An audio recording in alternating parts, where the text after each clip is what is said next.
बेगम, क्या बात है? आजकल हमारी बेटी और लड़ाई झगड़ों की आवाज़ें क्यों नहीं आती? मलिक ज़ुबैर अपनी बेगम से अपनी बेटी का पूछ रहे थे। पता नहीं, काफ़ी दिनों से बहुत चुप चुप है और रूम से भी बाहर नहीं आती। पूछती हूँ तो कुछ बताती नहीं। अब तो पिछले 5-6 दिन से यूनिवर्सिटी भी नहीं जा रही। अगर पूछती हूँ कि यूनिवर्सिटी क्यों नहीं जा रही तो बोलती है तबीयत ख़राब है, और डॉक्टर के पास ले जाने का कहती हूँ तो जाती नहीं। मीरा मेरी बातों से चिढ़कर दरवाज़ा बंद कर लेती है। मैं तो खुद भी मीरब के बिहेवियर को लेकर बहुत परेशान हूँ। मुझे समझ नहीं आ रहा क्या करूँ इस लड़की का। कभी कभी तो चीख कर घर को पूरा सर पर उठा लेती है और कभी इतनी चुप हो जाती है कि मुझे परेशानी होने लगती है। रिफत बेगम बहुत परेशानी से मलिक ज़ुबैर को बता रही थी। बेगम, आप माँ हैं, अगर उससे कोई परेशानी है तो आप जानने की कोशिश करें कि आखिर हमारी बेटी परेशान क्यों है। मलिक साहब, आपको क्या लगता है मैंने जानने की कोशिश नहीं की होगी? मगर वो अपने मुंह से कुछ बोले तब ना। आप मीरब के दोस्तों से बात करें, शायद उनको कुछ पता हो। यूनिवर्सिटी में कोई लड़ाई झगड़ा हो गया हो जिसकी वजह से वो यूनिवर्सिटी ना जा रही हो। जी, मैं करती हूँ आज बात सारा और सबा से। मीरब कब से मोबाइल के स्क्रीन पर रुमान शाह को देखकर रोई जा रही थी। शाह, आप क्यों मुझसे इतने नफरत करते हैं? क्या कमी है मुझ में? एक बार बता कर तो देखें। मीरब अपने अंदर से हर कमी निकालकर खुद को अपने आप के काबिल बना लेगी। वो रोते हुए तस्वीर से बातें कर रही थी। शाह, कैसे बताऊँ आपको मैं आपसे कितना प्यार करती हूँ। कब आप मुझे मेरी जान से भी ज़्यादा अजीज़ हो गए, मुझे तो खुद भी पता नहीं चला। मैं आपके लिए किसी भी हद से गुजर जाऊंगी शाह। सोती हूँ तो मेरी आंखों में आपके ख्वाब होते हैं। जागती हूँ तो मेरी आंखों में सिर्फ आप होते हैं। मेरी आंखें सिर्फ आपको देखना चाहती हैं। आपने हंसती खेलती मेरे का ये क्या हाल कर दिया। वो रोते हुए अपनी हथेलियों से रगड़ कर अपने आंसू साफ कर रही थी। तभी मीरब के मोबाइल पर सबा का नंबर जगमगाने लगा। सबा और सारा कितनी बार उसे फ़ोन कर चुकी थी, मगर मीरब ने उन्हें कोई जवाब नहीं दिया था। अभी भी सबा ने जब 5वीं बार फ़ोन किया तो मीरब ने फ़ौरन कॉल उठाई। हेलो मैडम, कहाँ गायब हो? ना हाल ना चाल कुछ भी नहीं बता रही हूँ, ना कोई मैसेज ना कोई वॉइस। खैरियत तो है सब? सबा ने फ़ोन ऑन होते ही सवाल पर सवाल फेंकने शुरू कर दिए। मेरी तबीयत ठीक नहीं है इसलिए फ़ोन नहीं उठा रही थी। मीरब ने बड़ी उदासी भरी आवाज़ से सिर्फ इतना ही कहा। मीरब, सच बताओ तुम्हें क्या हुआ है? मुझे तुम्हारी तबीयत ख़राब नहीं लग रही, मुझे कोई और मसला लग रहा है। क्या हुआ है और तुम यूनी क्यों नहीं आ रही? सबा को सच में मीरब की फिक्र होने लगी थी, क्योंकि मीरब जिस अंदाज से बात कर रही थी, मीरब का तो ये अंदाज ही नहीं था बात करने का। वो तो हमेशा तड़कती भड़कती आवाज़ से बात करती थी, मगर इस वक्त तो वो सालों की बीमार लग रही थी। मीरब, क्या बात है, कोई परेशानी है? सबा फिक्रमंदी से पूछा। नहीं, मैं सच में बहुत तबीयत ख़राब है। अब प्लीज़ फ़ोन बंद कर दो, मेरे सर में बहुत दर्द है, मुझे बात नहीं करनी। मीरब इस वक्त भी किसी से बात नहीं करना चाहती थी। उसके कान सिर्फ रुमान शाह की आवाज़ सुनना चाहते थे, उसकी आंखें सिर्फ रुमान शाह को देखना चाहती थी, और वो दुश्मनी जहाँ उसका फ़ोन तक नहीं उठा रहा था। शाह, प्लीज़ मेरा फ़ोन उठाएं, प्लीज़ एक बार मेरी बात सुन लें। मीरब ने यह मैसेज को 15 बार रुमान शाह को सेंड किया, मगर रुमान शाह की तरफ से कोई रिप्लाई नहीं आया। शायद वो मीरब का नंबर ब्लॉक लिस्ट में डाल चुका था। मीरब के रूम की सफाई करने के लिए नौकरानी अंदर आई तो पहले मीरब इस पर चीख कर उसे वापस भेजने के लिए बोलने लगी थी, मगर फिर एकदम उसके दिमाग में ख्याल आया। मीरब ने अपना रुख दूसरी जानब मोड़ते हुए उससे पूछा कि क्या उसके पास फ़ोन है। जी बीबी जी, ये लें। नौकरानी ने अपना फ़ोन मीरब को पकड़ाया। मीरब फ़ोन लेकर फ़ौरन रूम का दरवाज़ा बंद कर दिया। अगर वो रुमान शाह था तो ये भी मीरब थे। जो चीज़ जिसे पसंद आ जाती उसका पीछा इतनी आसानी से मीरब कभी नहीं छोड़ती थी। यहाँ तो बात फिर उसकी मोहब्बत की थी, तो कैसे इतनी आसानी से पीछे हट जाती? रुमान शाह आज संडे के दिन घर पर मौजूद था। इस वक्त वो अपने बेड पर उल्टा लेटा हुआ नींद के मज़े ले रहा था, क्योंकि छुट्टी वाला दिन ही रुमान शाह को सुकून में असर होता था। कभी कभी तो उसका छुट्टी वाला दिन भी बहुत मसरूफ़ गुजरता, मगर आज कोई ख़ास काम नहीं था तो वो आराम से सो रहा था। फ़ोन की बेल मुसलसल बज रही थी तो रुमान शाह ने नागवारे से फ़ोन की तरफ देखा। फ़ोन स्क्रीन पर कोई अननोन नंबर जगमगा रहा था। Hello, Ruman Shah speaking. शाह, आपकी आवाज़ को तो मैं हज़ारों की भीड़ में भी पहचान सकती हूँ, बस आपके दिल पर ही मेरी सदा असर नहीं कर रही। ये मीरब की आवाज़ थी। रुमान शाह ने नींद की खुमारी से जागते हुए सीधा होकर अपना सर तकिए पर रखा। रुमान शाह मीरब का नंबर ब्लॉक लिस्ट में डाल चुका था, इसलिए उसे अंदाज़ा नहीं था कि मीरब इस तरह भी उसे फ़ोन कर सकती है। लड़की, तुम में कोई शर्म है या बाकी है या नहीं? यह सब तुमने बेच खाई है। मैंने तुम्हें इतना ज़लील किया, अपने ऑफिस से निकाल दिया, तुम्हारा नंबर ब्लॉक लिस्ट में डाल दिया, और तुम्हें अभी तक यह समझ नहीं है कि मैं तुम्हें इंटरेस्ट नहीं ले रहा। अब यूं अलग अलग नंबरों से मुझे फ़ोन करके तुम खुद को और मेरी नज़रों में गिरा रही हो। ये सब कुछ करके तुम्हें हासिल नहीं होने वाला रुमान शाह। एक कांटों से भरा हुआ झाड़ हूँ मैं, जिसके जितना करीब आओगी उतना ही ज़ख्मी हो जाओगी। तो क्यों खुद को जानबूझकर ज़ख्मी करना चाहती हो? एक मुखलिस सा मशवरा है, मेरा पीछे छोड़ दो। तुम्हें तुम्हारे स्टैंडर्ड के हम उम्र लड़के बहुत अच्छे मिल जाएंगे। तुम्हारा और मेरा कोई जोड़ नहीं है। बच्ची हो तुम मेरे सामने, समझी? इसलिए तुम्हें प्यार से समझा रहा हूँ। समझ जाओगी तो उसमें तुम्हारे लिए और तुम्हारे घर वालों के लिए बेहतरी है। तुम्हारा बाप एक सुलझा हुआ इंसान है, तो क्यों अपने बाप की इज्जत इस तरह उछाल रही हो? मेरी ये बात सुन रही हो तुम? ये बहरी हो गई हो? सुन रही हूँ, जो कुछ आपने बोला। चलो, आपकी आवाज़ तो सुनने को मिली, इसलिए चुपचाप आपकी बातें सुन रही थी। उफ लड़की, तुम्हारा कुछ नहीं हो सकता। तुम्हें समझाना फजूल है। रोमान शाह फ़ोन बंद करने लगा था। शाह प्लीज़ फ़ोन बंद मत करना। एक बार मुझसे मिलने आ जाएं। वादा करती हूँ अगर इसके बाद भी आपको मेरे प्यार पर यकीन नहीं आया तो कभी आपको फ़ोन नहीं करूँगी। ये वादा है मेरा मलिक का।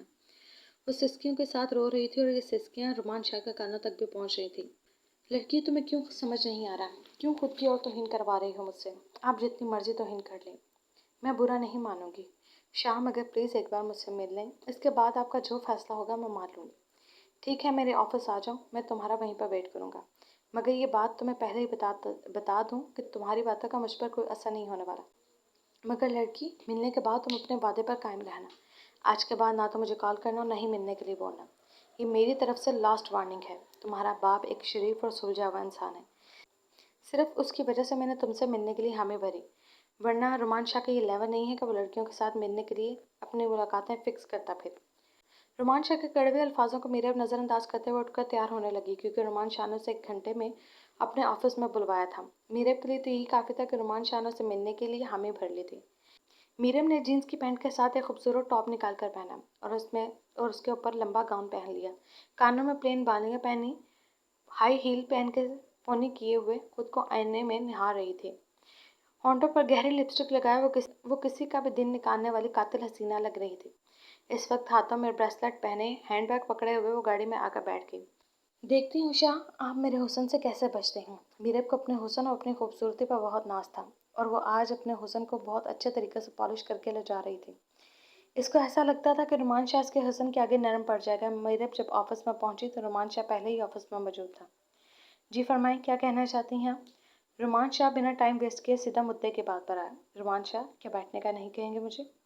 नहीं, क्योंकि मैं तुम्हें किसी भी तरह के झूठे भय में मुब्तला नहीं करना चाहता। मैं कुछ भी ऐसा नहीं करना चाहता जिसका तुम गलत रंग देकर मेरे लिए अजाब बन जाओ। शाह, मैं आपसे बहुत प्यार करती हूँ। फिर से वही बकवास जो तुमने इतनी बार मेरे साथ फ़ोन पर कर चुकी हो। कुछ नया बोलने के लिए है तो वो बोलो। मैं यहाँ पर तुम्हारी बकवास सुनने के लिए नहीं आया। शाह, मुझे अपनी ज़िंदगी में शामिल कर तो देखिए। आप जैसा कहेंगे मैं वैसी बन जाऊँगी। आप जैसे रखेंगे मैं वैसे रह लूँगी। मेरे ख्याल से तुम यहाँ पर इसी टॉपिक पर बात करने के लिए आई हो, और मेरे पास इतना फजूल टाइम नहीं है तुम्हारी इन घटिया बातों को सुनने का। इसलिए मेरे ख्याल में मुझे चलना चाहिए। रोमान शाह अपना फ़ोन और गाड़ी की चाबी को उठाते हुए टेबल की दूसरी तरफ से होता हुआ बाहर निकलने लगा। मीरब भागते हुए रोमान शाह के पास आई, दरवाज़ा खोलने से पहले उसका हाथ पकड़कर खड़ी हो गई। शाह, आपको मेरी बात सुननी होगी। रोमान शाह नाम है मेरा, और मुझे इसी नाम से बुलाओ लड़की। नहीं, मैं आपको सिर्फ शाह ही कहूँगी। जब मेरा प्यार सबसे मुनफरिद है तो नाम भी सबसे अलग ही रखूँगी। आप क्यों मुझसे इतनी नफरत करते हैं? आप मुझे समझने की कोशिश तो करें। मैं ऐसी वैसी गलत लड़की नहीं हूँ।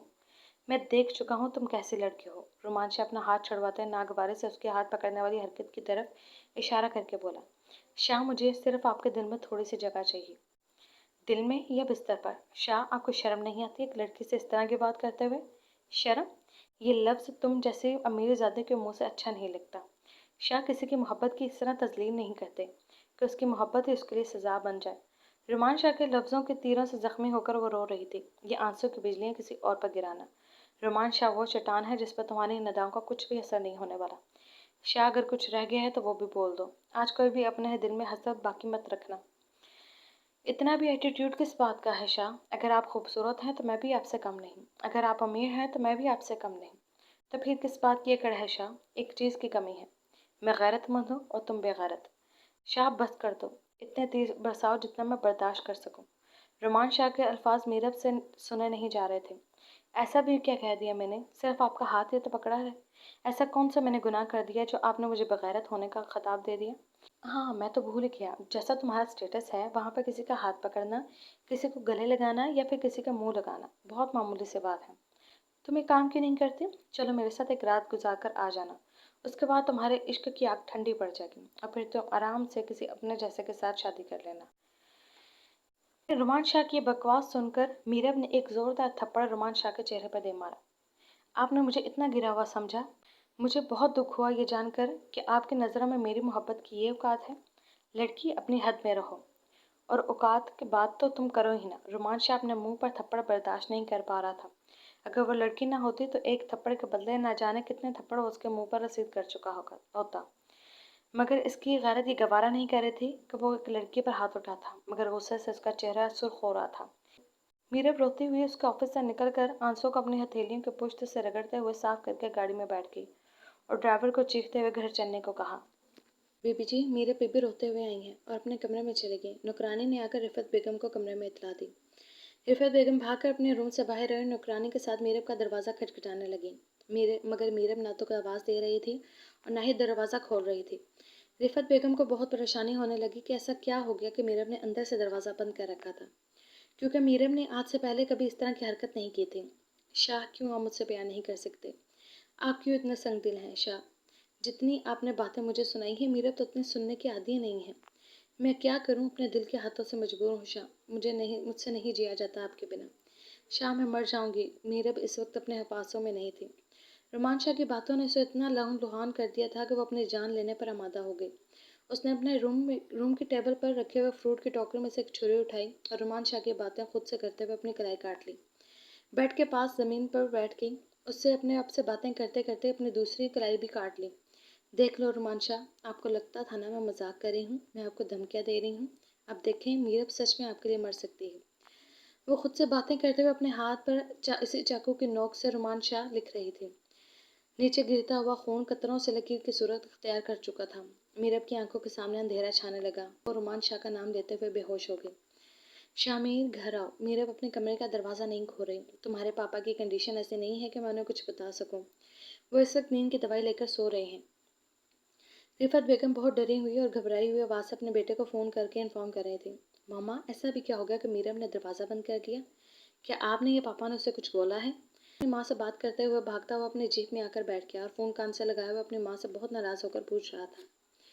शामिर, वो बहुत दिनों से डिस्टर्ब थे। मुझे नहीं पता कि क्या था। मैंने उसके दोस्तों से भी मालूम करने की कोशिश की, मगर उनको भी कुछ नहीं पता था कि वो परेशान क्यों है। और मामा, ये बात आप मुझे अब बता रही हैं?